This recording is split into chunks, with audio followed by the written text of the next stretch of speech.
When I tell people that I'm a wrestler, they don't really believe me at first. I don't know what image they have in their head of what a wrestler should look like. Especially when I say I'm the super heavyweight for women's wrestling, and they're like, "You wrestle? Like, you're kind of too pretty to wrestle." And that's always interesting to me because I'm like, what did you expect?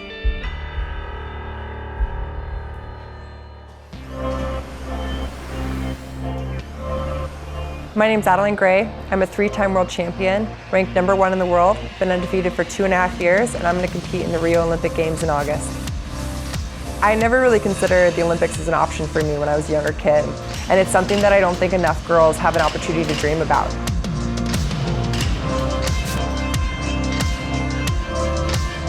I want to redefine feminine to some extent and to have people challenge the way they look at the word strong and not just see a boy that pops into your head.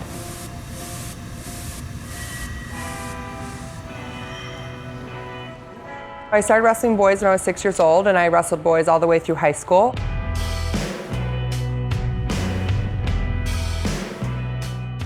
And I think I earned a lot of respect from a lot of the teammates out there who did lose to me or maybe beat me, and I got to train with the best guys in the world, and they made me tougher. They made me work for every single point I had to wrestle with, and they made it so that I could be a champion on the women's level now.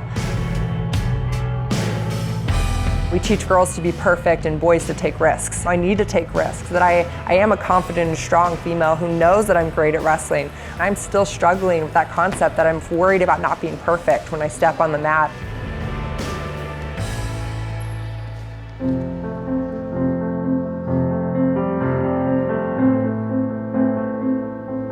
I have to step on that mat and make sure that I work every single moment to win an Olympic gold medal. I want young girls to be able to look at my situation and be able to dream about it. I'm excited for that moment to have my flag risen and be able to know that I'm going to hold a gold medal around my neck.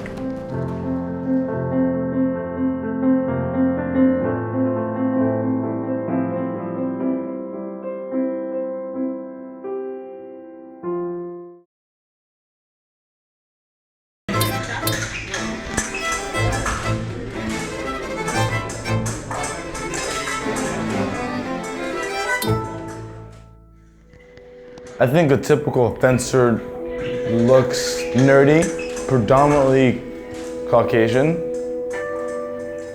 So I think I'm on the complete opposite spectrum of what a fencer looks like, acts like, and is in person.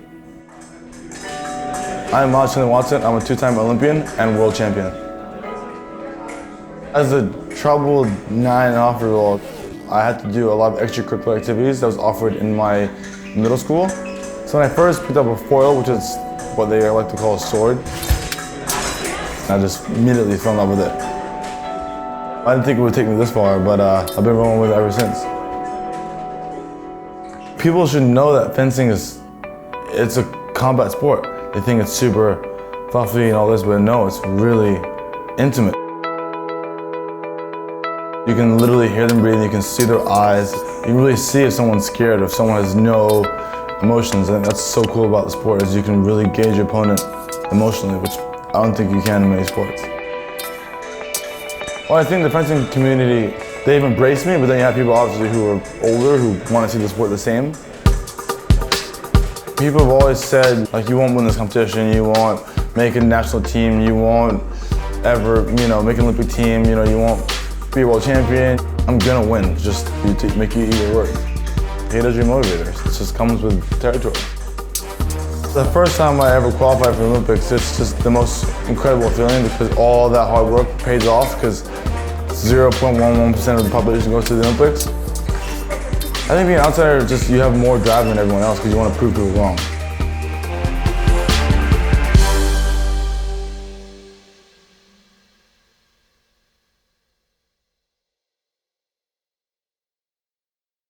I broke my neck, I beat cancer, and I'm going to Rio. This is the first time that women's rugby will be in the Olympics.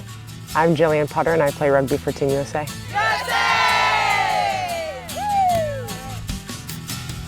Rugby in particular is a very good life lessons teacher. So when you get tackled, you have to get back up no matter how hard it is, I'm gonna get up. I broke my neck playing rugby in 2010. But when I was hit, I felt and I heard just pop, pop, pop, pop, pop. And I knew immediately something was wrong. When the doctors came in and told me I might not ever be able to play rugby again, I tried to silently cry for a while. I went through this period of allowing myself to be upset and then being like, get it together, Jillian, you can be strong in this moment. There was about a year between when I broke my neck and when I was able to get back on the field with my team. And then in June of 2014, I was diagnosed with a very rare soft tissue cancer. I had chemo and radiation for 7 months and I lost about 20 pounds. Throughout the treatment, I was actually able to work out, and that was something that I was pretty adamant about. Thankfully, the chemotherapy worked and I'm cancer-free, but it could have easily turned the other way, and I don't think I could even imagine what that would be like. But I would hope that I would still have that attitude of never giving up, and rugby was instrumental in getting me back to where I am today. The rugby community, they really helped me stay positive and keep working out, keep that fire to say, I'm gonna be back and I'm gonna be ready for Rio.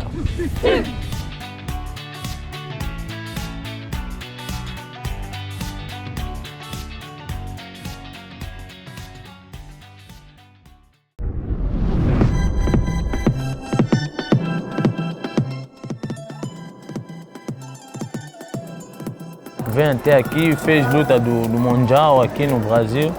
Agora ganhou chance para ir no Olimpíada. Vou lá para lutar. Eu estou lutando porque eu sou representante do refugiado. Popol and Yolanda are 2 of the 10 refugees selected to be a part of the first Olympic refugee team. They will be competing in Judo. They both fled conflict in the Democratic Republic of Congo, and in the 2016 Olympics will compete without a country. Judo é uma esporte que eu já aprendi há muito tempo. Judo ajudou minha vida porque essa dedicação estava faltando também comigo. Popol and Yolanda both sought asylum in Brazil during the Judo World Championships in 2013. They haven't seen their families since. Está faltando só uma coisa que eu estou precisando todo dia, família. Família meu. Saudade só do irmão, da família. Porque estou lutando assim para mim ganhar uma coisa, para mim ganhar mais pessoas me ajudar, mais patrocínio. By competing in the Olympics, they are bringing their story to a global audience. Nunca aconteceu a história essencial do refugiado vai lutar. Uma história, vou esquecer nada, já gravei aqui, até na minha decoração.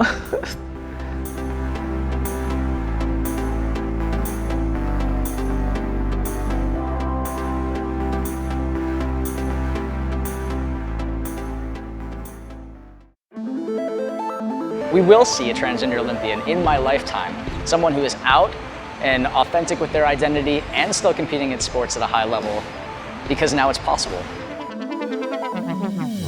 My name is Chris Mosier, and I'm the first transgender man to make a men's U.S. national team. My sport is sprint duathlon, and duathlon is run, bike, run. When I first started competing after transition, no one really thought that I would do well. Everyone pretty much just wrote me off because they looked at me and thought, oh, he's a trans guy, there's no way that he can compete against men. Hearing people say that really motivated me to work harder, to learn more, to be more dedicated to my training, and try to be the strongest competitor that I could be. Even though I made Team USA, I was ineligible to compete at the world level because of the International Olympic Committee policy, which stated transgender athletes needed to have a full lower surgery performed in order to qualify. Adding an extra body part is not going to make me a faster runner or a stronger cyclist.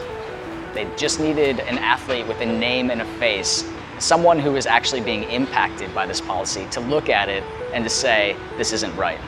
The International Olympic Committee changed their policy for transgender athletes and no longer have the same restrictions they had before. I was so thrilled when the policy was changed for myself, but I was even happier that the policy is now changed for everybody who comes after me. I will not be competing in Rio because duathlon is not an Olympic sport, but I am so excited to someday see a transgender Olympian compete on behalf of our country. What used to be the ceiling is now the floor.